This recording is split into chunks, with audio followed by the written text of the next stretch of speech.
Olá, seja bem-vinda, muito bem-vindo você também ao Jornal Terra Viva. É sempre bom tê-los aqui para juntos acompanharmos os principais destaques do agronegócio no Brasil e em todo o mundo. STF derruba liminar e dá aval para a cobrança da taxa do agro em Goiás. Presidente Lula desembarca na Espanha e reafirma compromisso brasileiro na luta contra os crimes ambientais. 15 milhões de toneladas de soja do Brasil devem ser exportadas em abril. Estiagem e custos elevados de produção derrubam safra de arroz gaúcha. E você vai ver ainda o acordo entre Brasil e China que prevê o lançamento de um satélite que vai melhorar o monitoramento da Amazônia. Essas e outras notícias a partir de agora aqui no nosso Jornal Terra Viva.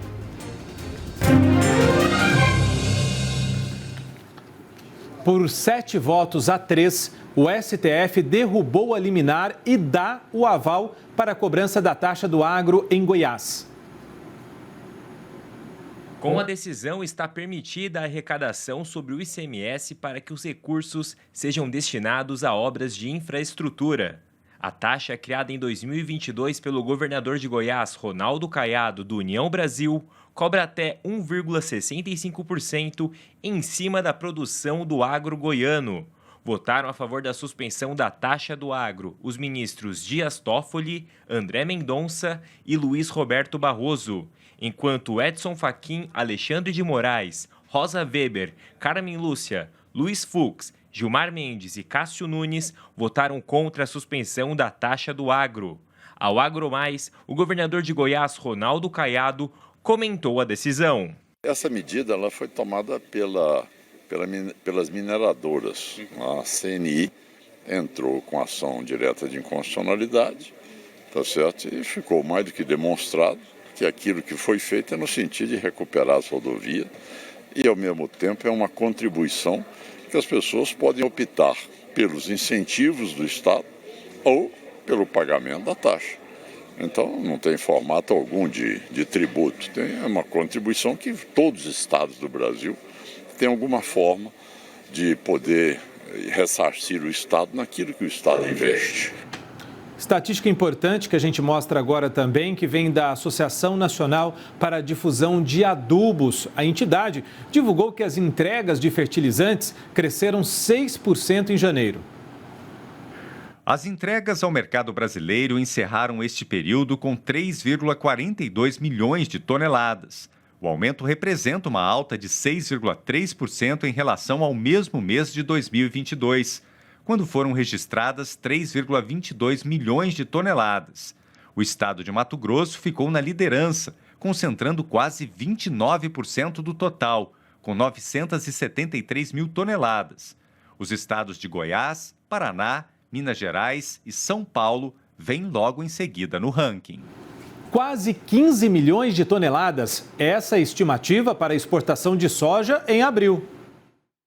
A projeção para os embarques é da ANEC, Associação Nacional dos Exportadores de Cereais. A instituição derrubou a previsão anunciada na semana anterior de 15,152 milhões de toneladas para as atuais 14,736 milhões. Caso se confirme, o volume é menor do que o exportado em março. Na contramão da oleaginosa está o milho, que teve a estimativa de envio para o exterior aumentada de 186,6 mil toneladas para 207,1 mil toneladas neste mês. Isso é tema aqui para o nosso mestre Silmar César Miller. Ô Silmar, boa noite. Teve algum fator novo aí? Explica para a gente, né, para esse retrocesso no volume de exportação previsto para abril. O que aconteceu? Boa noite. Muito boa noite, Márcio. Boa noite, amigos do canal Terra Viva. Márcio, nada mais importante que um pequeno ajuste aqui em termos de fluxo, né? A ANEC faz projeções, estimativas todas as semanas praticamente, com relação ao andamento do fluxo das exportações, principalmente em direção ao Porto de Santos, que é um porto extremamente complicado, tem concorrência de outros produtos, como é o caso do açúcar, por exemplo.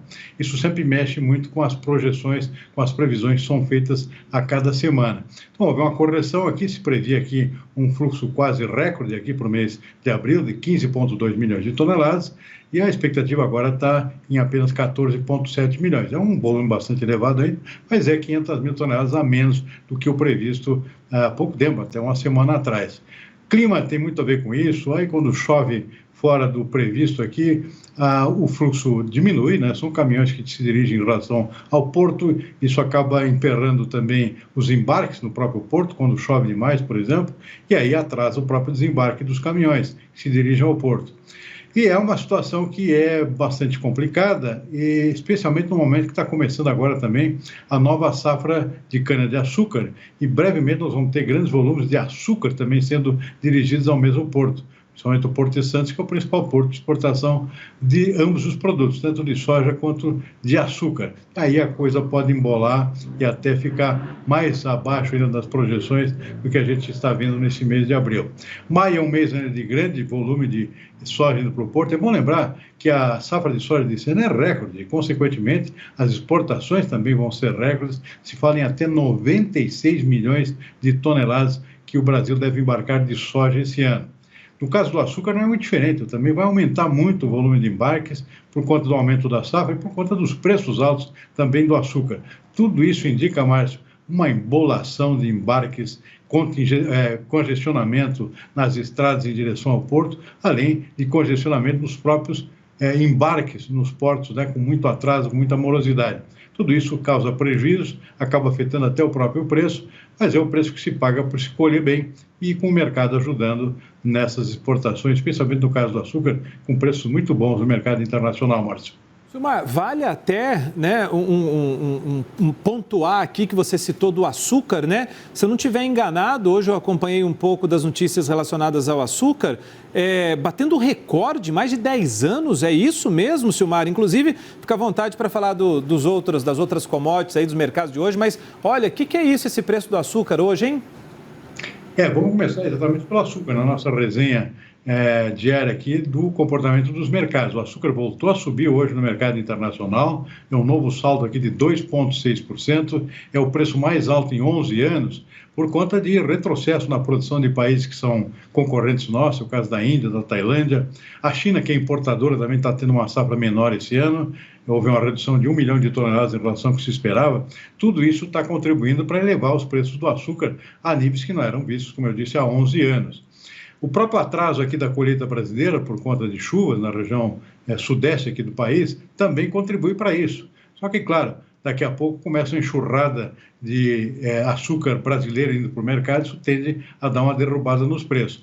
Mas as usinas brasileiras, os produtores já vêm aproveitando esses preços elevados que a gente tem visto ultimamente para antecipar vendas. Então, o cenário é muito favorável para o açúcar esse ano e com essas altas frequentes aqui nos seus preços, como aconteceu novamente nesta terça-feira. Bom, as demais commodities hoje, Márcio, infelizmente, não tiveram o mesmo comportamento. O caso mais crítico é o dos grãos, soja e milho, particularmente, mercado muito fraco por conta do próprio crescimento da produção brasileira, das exportações brasileiras, por um lado. Por outro lado, a safra americana nova está indo muito bem, o plantio está até acelerado, tudo isso contribui para manter baixos os preços da soja no mercado internacional. Então, o câmbio até hoje subiu um pouquinho, a gente vai ver, o dólar subiu 0,5%, hoje fechou a R$ 5,07. Isso ajuda no preço interno da soja, mas não o suficiente para segurar o peso da queda dos mercados externos, tanto na Bolsa de Chicago, que a soja caiu hoje 1,3%, quanto no chamado mercado de prêmios, que são ágeis ou deságeis em relação à Bolsa. Que, aliás, como eu disse ontem, de prêmio não tem mais nada, é só desconto mesmo. Tudo isso contribui para piorar os preços da soja também para o nosso produtor. O milho ficou praticamente estável hoje em Chicago, mas caiu no mercado interno. O trigo caiu em Chicago hoje 0,6%, e na Bolsa de Nova York a única grande exceção foi o açúcar, que eu já mencionei, outras commodities caíram hoje. Algodão, menos 2,6%, e o café arábica, menos 2,6%.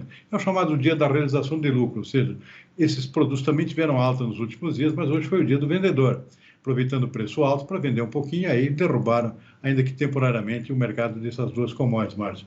Para finalizar, boi gordo deu um suspiro hoje, voltou a subir no mercado futuro, mas no mercado físico está difícil. Lá no interior, onde a coisa realmente acontece, mas a situação está complicada, os preços continuam bastante fracos ainda, bastante pressionados, até porque as exportações brasileiras de carne bovina estão muito devagar. Nessa retomada para a China, por exemplo, a China ela tem carne estocada de antes da suspensão das suas compras brasileiras nos seus portos, carne bovina brasileira. Então tem que desembarcar tudo isso aí para permitir uma retomada do fluxo normal dos embarques brasileiros que estão bem atrasados este ano de 2023, Márcio.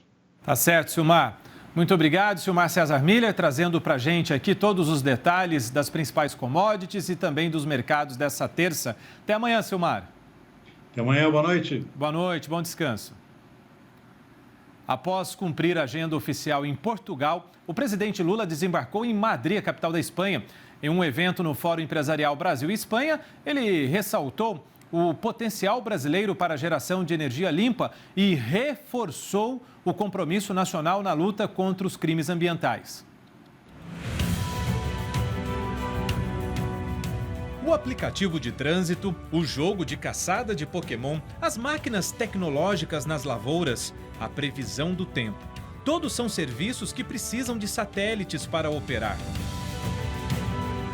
O Brasil tem 2 em órbita, em parceria com a China, desde 1988. O Cibers 4 e o Cibers 4A estão a cerca de 700 quilômetros da Terra a uma velocidade de 28 mil quilômetros por hora. Diariamente geram imagens dos territórios do Brasil e da China, que ajudam, entre outros, no monitoramento da Amazônia e no crescimento das cidades chinesas.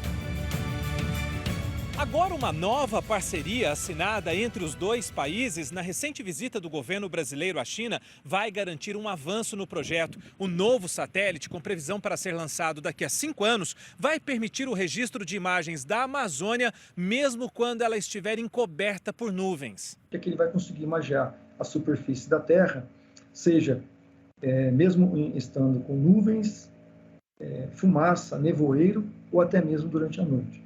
Portanto, o Ciber 6 ele vem complementar os outros satélites já em operação aqui pelo INPE. O novo satélite Ciber 6, sigla em inglês que significa Satélite Sino Brasileiro de Recursos Terrestres, vai custar pouco mais de 100 milhões de dólares, que serão divididos entre os 2 países.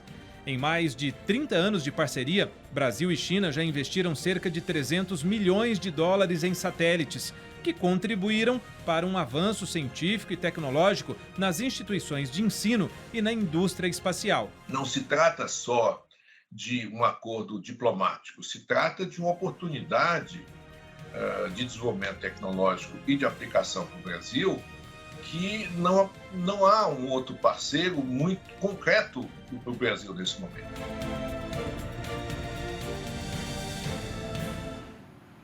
Essa reportagem que eu preparei para o Grupo Bandeirantes, foi para mostrar o resultado de uma das viagens que o presidente Lula já fez esse ano, que foi à China.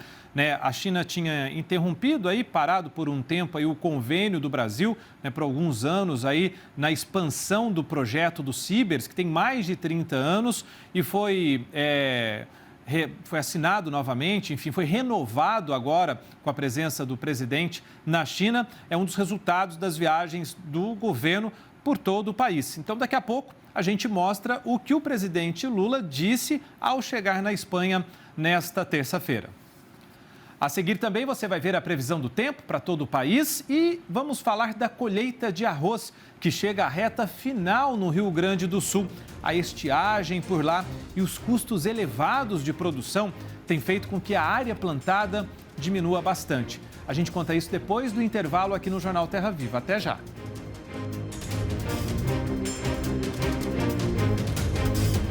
No Fórum Empresarial Brasil e Espanha, que aconteceu em Madrid, o presidente Lula ressaltou o potencial brasileiro para a geração de energia limpa e reforçou o compromisso nacional na luta contra os crimes ambientais. Seremos implacáveis no combate aos crimes ambientais. Vamos cumprir nossos compromissos de zerar o desmatamento até 2030 e seremos rigorosos na repressão ao garimpo ilegal contra os que atentam contra os povos indígenas. Lembro, aqui as metas que voluntariamente adotamos para a redução das emissões de gases de efeito estufa. Essas credenciais nos levam a apresentar a candidatura do Estado do Pará, na cidade de Belém, no coração da Amazônia, como sede da COP30. Fato esse que nós esperamos ter o apoio dos nossos amigos da Espanha. E nesta terça, em audiência pública na Comissão de Assuntos Econômicos do Senado, o presidente do Banco Central, Roberto Campos Neto, disse que a taxa real de juros do Brasil é alta, mas vem caindo e está abaixo da média.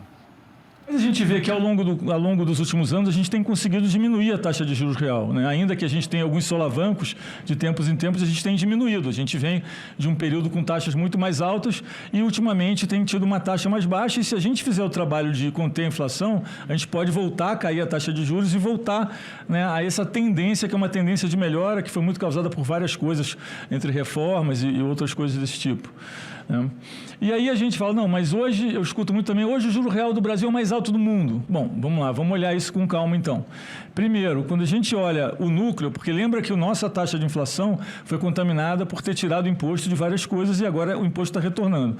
Quando a gente olha o núcleo, que é mais comparável entre os outros países, que é tirando o preço de alimentação e comida, a gente vê que a taxa de juro real do Brasil está parecida com a do México, está próxima aí de alguns países. E quando a gente olha a taxa de juros ex ante, que é o óleo, qual é a minha taxa de juros, minha taxa de inflação esperada, com os juros esperados, que é como o mundo faz essa comparação, a gente vê que o Brasil está próximo de alguns outros países também. E aí no gráfico de cima eu botei um explicativo que eu acho que é muito importante, que é verdade que a taxa de juros real no Brasil é mais alta que os outros países, mas ela é mais alta agora do que era no passado? Não, isso não é verdade. Se a gente olhar a média de 14 a 19, a gente vê que a diferença entre a taxa dos juros do Brasil para a média dos outros países era 3,6% e hoje ela é 2,2%. Então a taxa de juros real do Brasil é alta? Mas ela está abaixo da média do diferencial que foi no passado, né? Ainda em Brasília, olha só a situação constrangedora que aconteceu durante essa sessão no Senado. O senador Cid Gomes entregou um boné para o presidente do Banco Central, sugerindo que ele pedisse para deixar o cargo. Dá uma olhada. Senhor presidente, com todo respeito, me perdoe, mas nessa hora eu queria lhe fazer uma sugestão. Pegue o seu bonezinho e peça para sair, por favor. Obrigado. O preço médio do litro do diesel nos postos do país caiu pela 11ª semana consecutiva. Os dados são da Agência Nacional do Petróleo, Gás Natural e Biocombustíveis, ANP. A pesquisa é referente à semana de 16 a 22 de abril. O combustível foi comercializado em média a R$ 5,73 o litro. O valor representa um recuo de 0,52% em comparação aos R$ 5,76 da semana anterior, segundo os dados da ANP. O preço máximo do combustível encontrado nos postos foi de R$ 7,67. Já o preço médio da gasolina, por sua vez, permaneceu estável, a R$ 5,51. O preço mais alto identificado pela ANP foi de R$ 7,35 na semana. Olha, e você, curte aí uma farinhazinha no feijão? É o que eu gosto de fazer bastante, mas dá uma olhada. A redução da área plantada e o clima chuvoso afetaram a produção e a colheita da mandioca. Com isso, sabe o que subiu também? O preço da farinha. Veja. Em todo o Nordeste, ela é unanimidade. Comer sem a farinha não é comida. Só que o preço da farinha de mandioca tem assustado a clientela. Nessa feira de Salvador, o quilo chega a R$ 8,00. Para falar a verdade, a de R$ 8,00 era para ser R$ 9,00. Porque o lucro aqui está sendo praticamente centavos, sabe? Não foi só aqui em Salvador que a farinha de mandioca ficou mais cara. Segundo o IBGE, o preço médio do produto no país subiu mais de 30% no acumulado dos últimos 12 meses. Somente em março, a alta foi de 1,59%. Os aumentos mais expressivos foram em Aracaju, Goiânia, na Grande Vitória e em Salvador. No mês passado, todas as capitais do Nordeste tiveram alta na farinha de mandioca. Além da redução da área plantada, o clima chuvoso afetou a produção e a colheita. Ainda que, felizmente, esse ano de 2023, segundo o IBGE, é estimado uma safra 10% maior do que nos anos anteriores, essa produção ela vai entrando ao longo do ano. Isso acaba se refletindo numa oferta menor para um produto que ele é altamente demandado, sobretudo na região Nordeste. Muito bom a farinha, hein? 100 servidores do Ministério da Agricultura participam de aulas práticas para o quê? Uso de drones.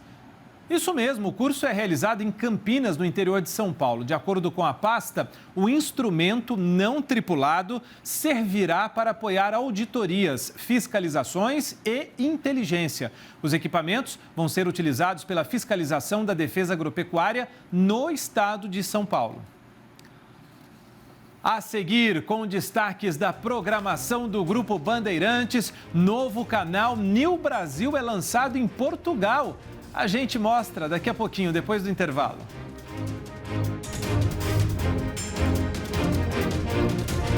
A safra de arroz no Rio Grande do Sul, maior fornecedor do alimento no país, chega à reta final da colheita. Por lá, a seca e os custos elevados de produção têm feito com que a área plantada diminua. O clima seco mais uma vez prejudicou a produção de arroz no Rio Grande do Sul, como informa o Instituto Rio-Grandense do Arroz. O Rio Grande do Sul é responsável por 70% do arroz produzido aqui no Brasil.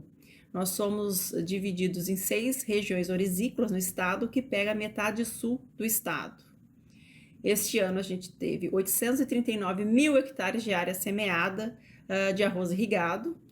Fazendo aí um comparativo com a safra 2021-22, houve uma queda de 12% nessa área, devido aos altos custos de produção do arroz, preços não atrativos na hora da comercialização, e também na safra 21-22 tivemos bastante problema de estiagem, que concentrou muitas perdas em 3 regionais orizícolas do estado, que é a fronteira oeste, Campanha e região central. De acordo com o Instituto Brasileiro de Geografia e Estatística, IBGE, esta é a menor safra de arroz dos últimos 25 anos. A produção de arroz em 2023 deve alcançar 9,8 milhões de toneladas, um declínio mensal de 1,8% e um decréscimo de 7,6% em relação ao que foi produzido em 2022. Essa redução da produção de arroz deve a problemas climáticos no estado do Rio Grande do Sul. Com 89% da safra de arroz colhida no estado gaúcho, a previsão é de que a colheita termine ainda neste mês. E com a menor área plantada no Rio Grande do Sul também nos últimos 25 anos. Estamos encerrando a colheita de uma nova safra de arroz no Brasil. Uma safra, sim, que está se confirmando ser bastante enxuta. O Rio Grande do Sul, que é a principal região produtora de arroz no país, responsável aí por mais de 70% de toda a produção nacional. Nesse ano, plantou uma safra, a menor área plantada desde 1997-98. Podemos atribuir essa redução na área plantada às adversidades climáticas, baixo nível dos mananciais hídricos, mas não devemos desconsiderar a questão econômica. A cultura do arroz é uma cultura que vem se mostrando inviável economicamente para muitos produtores e indústrias nos últimos anos. Isso vem desestimulando produtores, desestimulando indústrias que vêm buscando outras atividades.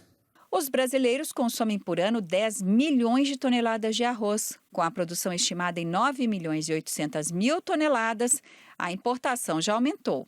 A combinação de redução da safra com o aumento das compras externas trouxe reflexo para o preço pago pelo consumidor. Em um ano, o preço do arroz subiu 45%. Mesmo mais caro e com uma safra menor, o arroz faz parte do hábito de consumo dos brasileiros. E para que o alimento não falte, está sendo necessário importar mais o produto dos países vizinhos.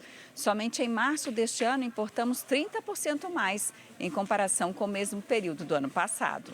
Procuro comprar um que seja bom, mas que o preço esteja mais razoável. Porque não adianta você comprar um barato que seja ruim, né? O brasileiro é assim, arroz e feijão do dia a dia. É o principal, né? Se não tiver esse, aí fica mais de, como é que se diz? Porque o nosso costume é esse. que a gente compra a proteína, a verdura, mas tem que ter o arroz e feijão, né? Durante o lançamento da Frente Parlamentar Mista da Agricultura Familiar e Desenvolvimento Rural Sustentável na Câmara dos Deputados, o ministro do Desenvolvimento Agrário, Paulo Teixeira, disse que a prioridade é tirar o Brasil do mapa da fome e que os juros do Pronaf deverão baixar para estimular a produção de alimentos, entre eles o arroz. Como é que nós vamos enfrentar esse desafio? Em primeiro lugar, promovendo um estímulo dentro do Pronaf para quem produzir alimentos. Quem produzir arroz, feijão, mandioca e todos os alimentos que compõem a alimentação na mesa do povo brasileiro, esses agricultores terão um juro menor dentro do Pronaf. Arrozinho novo, né? Sempre muito bom. Mas vamos ver como é que fica a previsão do tempo agora para todo o país nessa quarta-feira. Quem conta pra gente como fica o clima é a Luísa Cardoso. A Conab apontou que 89% das lavouras de soja já foram colhidas no país. E em relação às condições das lavouras de grãos, estão em boas condições favoráveis para os dois cultivos, tanto a soja como o milho segunda safra. Apenas no norte de Minas Gerais, região central do estado, é que há uma região de restrição hídrica, ou seja, a falta de chuva está dificultando o desenvolvimento do milho segunda safra. E na próxima semana, a condição ainda vai permanecer a mesma, porque o norte de Minas Gerais deve receber apenas 10 milímetros, não vai ser capaz de repor a água disponível no solo. Em todo o centro-sul, o tempo fica firme e ensolarado e a chuva aparece de maneira mais pontual, acumulando entre 5 e 20 milímetros. No norte, os acumulados são mais expressivos, passando dos 80 milímetros em áreas do Mato Piba, Pará e também do Amapá. Inclusive, essa umidade é bem-vinda para os cultivos de segunda safra na região do Mato Piba. Na próxima semana, a chuva se espalha pelo país, inclusive atingindo regiões do Nordeste que estavam mais secas. 20 milímetros são esperadas em áreas da Bahia. Essa quantidade de umidade também não vai ser capaz de repor a água disponível no solo, mas pode refrescar os pastos. Os maiores acumulados permanecem no norte do país e a mesma condição para o centro-sul. Tempo firme e chuva de maneira irregular. Falando na condição do tempo para esta quarta-feira, a área de baixa pressão ainda continua atuando, mas se desloca em direção ao sudeste. As pancadas de chuva devem acontecer entre o norte do Rio Grande do Sul, Santa Catarina, Paraná, oeste de São Paulo e também o sul de Mato Grosso do Sul. O alerta é para temporais com rajadas de vento de 50 a 70 km por hora e também trovoadas. O tempo deve ficar firme numa faixa que vai desde o Rio de Janeiro, passando por Minas Gerais, Goiás, Tocantins e boa parte da Bahia e interior do Piauí. O sol brilha no céu entre poucas nuvens e não chove. Já em relação às demais áreas em verde claro no mapa, a chuva intercala períodos de sol. Falando nas temperaturas, nesta quarta-feira, a máxima atinge 31 graus em Salvador, 29 na capital paulista, assim como em São Luís. Obrigado, Luísa. Os destaques da programação do Grupo Bandeirantes já podem ser vistos em vários países. O canal New Brasil, lançado oficialmente em Portugal, chega também, por exemplo, nos Estados Unidos e na Argentina.